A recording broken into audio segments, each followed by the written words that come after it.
بسم اللہ الرحمن الرحیم رب اشرح لی صدری ویسر لی امری واحلل عقدۃ من لسانی یفقہوا قولی۔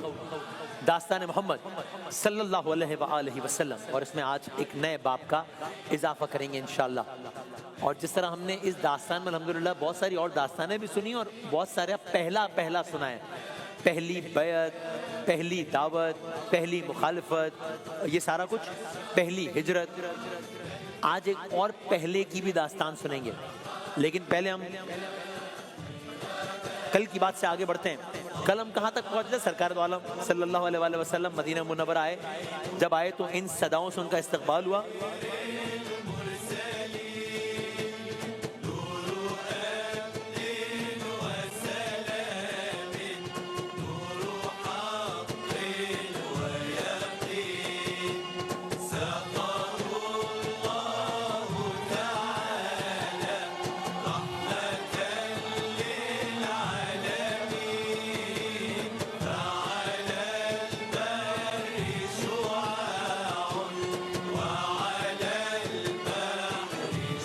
اب رسول اللہ صلی اللہ علیہ وآلہ وسلم مدینہ منورہ آ گئے ہیں، اونٹنی رک چکی ہے۔ حضرت ابو ایوب انصاری کا واقعہ ہو چکا ہے۔ جس جگہ پر اونٹنی رکی ہے وہاں پر مسجد نبوی کی تعمیر کا آغاز ہوا ہے۔ اب داستان یہی سے آگے بڑھاتے ہیں۔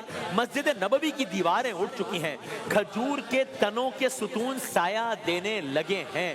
مدینہ کی فضا میں ایک عجب سکون اتر آیا ہے۔ یہ سارے کا سارا منظر، مدینہ منورہ کا منظر، ابتدائی مسجد نبوی کا منظر، یہ مکے کے مناظر سے بہت مختلف ہے۔ مسجد نبوی کی تعمیر بالآخر مکمل ہو گئی۔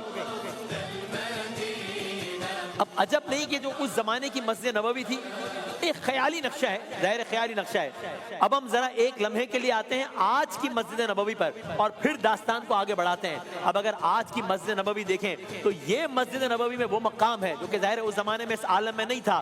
یہ وہ مقام ہے جو کہ محراب رسول اللہ صلی اللہ علیہ وآلہ وسلم، میرے آقا میرے مولا سرکار دو عالم صلی اللہ علیہ وآلہ وسلم یہاں پر نماز کی امامت فرمایا کرتے تھے۔ یہ محراب، ممبر رسول اللہ صلی اللہ علیہ وآلہ وسلم، مسجد نبوی، میرے اور آپ کے آقا، کیا منظر ہوتا ہوگا۔ احمد مصطفیٰ محمد مصطفیٰ صلی اللہ علیہ وآلہ وسلم مدینے آ گئے ہیں، مدینے والوں کا جوش عروج پر ہے۔ اس مقام پر میرے اور آپ کے آقا خطبہ دیا کرتے تھے۔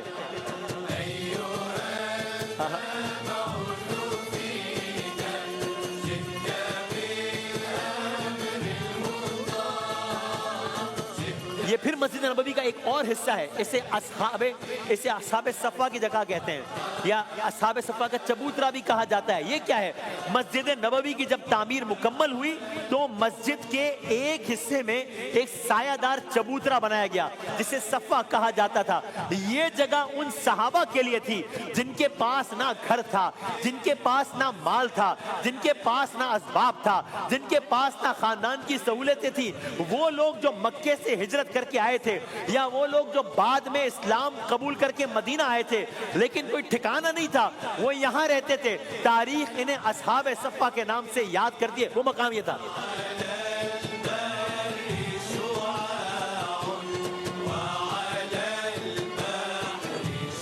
اور یہ مسجد نبوی، گنبد خضرا، یہ مسجد نبوی کے نظارے۔ تو ہم نے الحمدللہ داستان مسجد نبوی بھی کور کر لیا ہے۔ ان اصحاب کی زندگی جن کی بات ہو رہی تھی ابھی بظاہر سادہ تھی، مشکل تھی، لیکن روحانی لحاظ سے بہت بلند۔ دن کا زیادہ حصہ یہ افراد مدینہ منورہ میں مسجد نبوی میں علم دین سیکھنے کے لیے، قرآن سننے کے لیے، عبادت کرنے کے لیے اور رسول اللہ کی کمپنی میں گزارا کرتے تھے۔ سو مدینہ آ گئے سرکار دو عالم، ایک سینٹر بھی بن گیا ہے مسجد نبوی۔ بات ختم نہیں ہوئی، ابھی تو بہت سارے چیلنجز کا آغاز ہے۔ مثال کے طور پر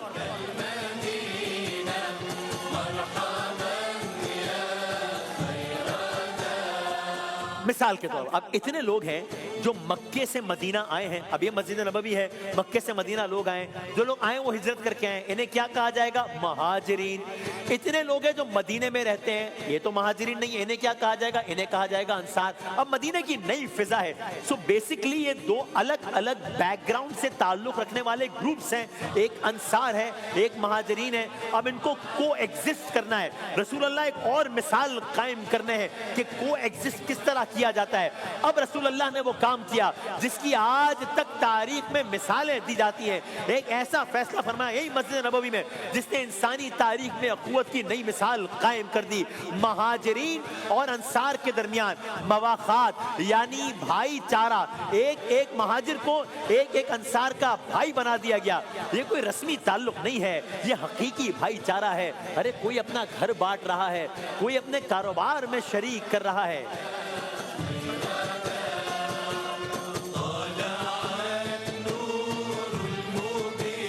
سب مدینہ تو آگے ہیں, مسجد نبوی بھی بن گئی ہے اور ایمان والوں کے درمیان رشتہ مواخات بھی طے پا گیا ہے.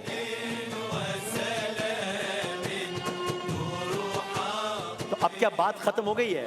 نہیں, بات ختم تھوڑی ہوئی. کیوں؟ اب دوسرے اینگل کی طرف آئیے. یہ سب تو مدینے میں ہو رہا ہے نا, وہاں مکے میں کیا عالم ہے؟ جنہوں نے اتنا ظلم کیا تھا, جنہوں نے اتنے ستم ڈھائے تھے, جنہوں نے اتنی شہادتیں جن کی وجہ سے ہوئی, مکے میں صرف ایمان والے تو نہیں رہتے تھے نا. اور اچھا پہلے مدینے کی بات کر لیتے ہیں. اب یہاں مدینے میں یہودی بھی رہتے ہیں نا, مدینے میں صرف یہ تو نہیں رہتے. اب ایک چارٹر بنا, ایک چارٹر آف مدینہ بنا یا میثاق مدینہ بنا کہ کس طرح مسلمانوں کو اور غیر مسلموں کو کو ایگزسٹ کرنا ہے. گویا اب ریاست مدینہ کا قیام ہو گیا ہے.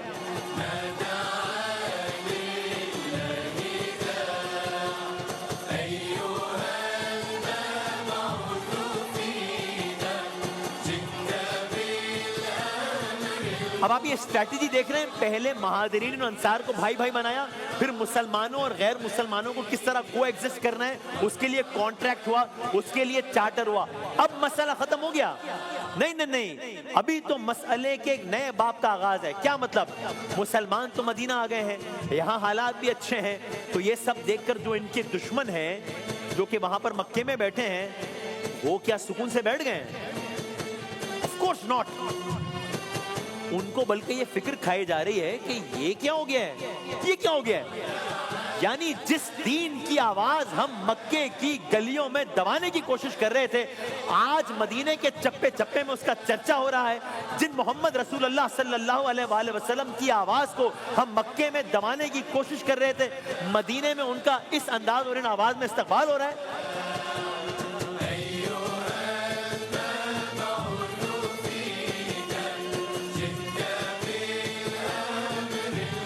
مدینے میں پیغام پھیل رہا ہے, مکے میں دشمنان اسلام میں پریشانی پھیل رہی ہے. یہ وہ صورتحال ہے کہ جس سچویشن میں اسلام کی پہلی جنگ کا ماحول بن رہا ہے. another first, پہلی جنگ ان داستان محمد صلی اللہ علیہ وآلہ وسلم. اب میں قصہ مختصر کرتا ہوں. معاملہ کیا ہے؟ مدینے والوں کو اب خبر ملی ہے کہ مکے سے ایک قافلہ ہے جو حملہ کرنے کی نیت سے چل پڑا ہے. اس لشکر کا عالم کیا ہے؟ اس میں 1000 جنگجو ہے, اس میں بہترین اسلحہ ہے, اس میں گھوڑے ہیں, اس میں زرہیں ہیں, اس میں طاقت کا غرور ہے. اس طرف کے لشکر کا عالم کیا ہے؟ یہاں پر 313 مسلمان ہیں, یہاں پر سادہ لباس ہے, یہاں پر محدود ہتھیار ہیں, لیکن یہاں پر دل ایمان سے بھرے ہوئے ہیں. بظاہر مقابلہ غیر مساوی ہے, لیکن یہ صرف تلواروں کی جنگ نہیں ہے, یہ یقین اور غرور کا ٹکراؤ ہے. یہ سارا واقعہ کب پیش آیا ہے؟ آج 18 رمضان ہے, کل 17 رمضان تھی. یہ واقعہ کل پیش آیا ہے, 17 رمضان 2 ہجری, بدر کا میدان. گھوڑوں کی ٹاپیں, لشکر کی ہیبت, یہاں تک کہ اب لشکر آمنے سامنے. اب اللہ جانے وہ رسول اللہ صلی اللہ علیہ وآلہ وسلم جن کے آپ نے مکے میں واقعات سنے, جن کا آپ نے شیب ابی طالب کا عالم سنا, جن کا آپ نے مدینے میں استقبال سنا, اب کیا کر رہے ہیں؟ اب رسول اللہ صلی اللہ لیڈر ہر کیپیسٹی میں لیڈ کر رہے ہیں. اب سرکار دو عالم صلی اللہ علیہ وآلہ وسلم میدان کا جائزہ لے رہے ہیں. اب رسول اللہ صلی اللہ علیہ وآلہ وسلم صفیں درست کروا رہے ہیں. اب رسول اللہ صلی اللہ علیہ وآلہ وسلم ہر صحابی کے چہرے کو ایسے دیکھ رہے ہیں جیسے ایک باپ اپنے بچوں کو آزمائش سے پہلے حوصلہ دے رہا ہے. کل جنگ ہونی ہے, بدر کا میدان سج رہا ہے. بدر کی یہ رات عجب خاموشی لیے ہوئے ہے. صحرا کی ٹھنڈی ہوا چل رہی ہے, لیکن مسلمانوں کے دلوں میں غیر معمولی کیفیت ہے. جانتے ہیں تعداد کم ہے, نظر آ رہا ہے وسائل محدود ہیں, دکھ رہا ہے کہ سامنے طاقتور لشکر ہے. اب اگلا منظر ہلا دینے کے لیے کافی ہے, اگلا منظر رلا دینے کے لیے کافی ہے. بدر کا میدان ہے, رات کا وقت ہے, کل جنگ چھڑ جانی ہے. لشکروں کی تعداد کے بارے میں آپ نے سن لیا. ایسے میں اللہ کا رسول احمد مصطفیٰ رسول اللہ کا یہ روپ بھی دیکھیے. محمد مصطفیٰ صلی اللہ علیہ وآلہ وسلم اپنے خیمے میں تنہا کھڑے ہیں, ہاتھ بلند ہیں, آنکھوں میں آنسو ہیں, آواز میں عاجزی ہے, آواز میں ایسی عاجزی ہے کہ دل پگھل جائے.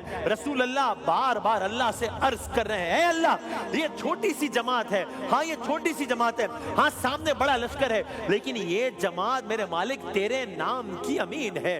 میرے مالک اگر آج وہ غالب آ گئے, اگر آج یہ مغلوب ہو گئے, اس زمین پر تیرا نام لینے والا کون رہے گا؟ اے اللہ اپنا وعدہ پورا فرما.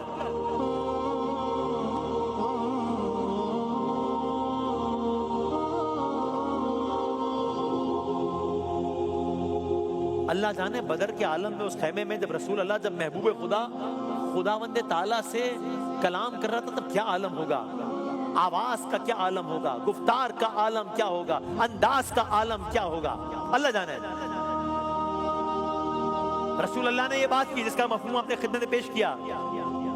ہوا کیا؟ جواب میں کیا آیا؟ جواب آیا کہ نہیں آیا؟ ظاہر ہے جواب آیا. ادھر رسول اللہ نے یہ کلام کیا, ادھر قرآن کریم نے اس لمحے کی طرف اشارہ کیا, گویا اللہ کے رسول ہم کلام ہو رہے ہیں, اللہ کے رسول بات کر رہے ہیں, جواب قرآن کریم میں آ گیا, یعنی کہ ریکارڈ کا حصہ بن گیا, آیت کا حصہ بن گیا. آیت میں کیا فرمایا؟ کلرز کریں گے.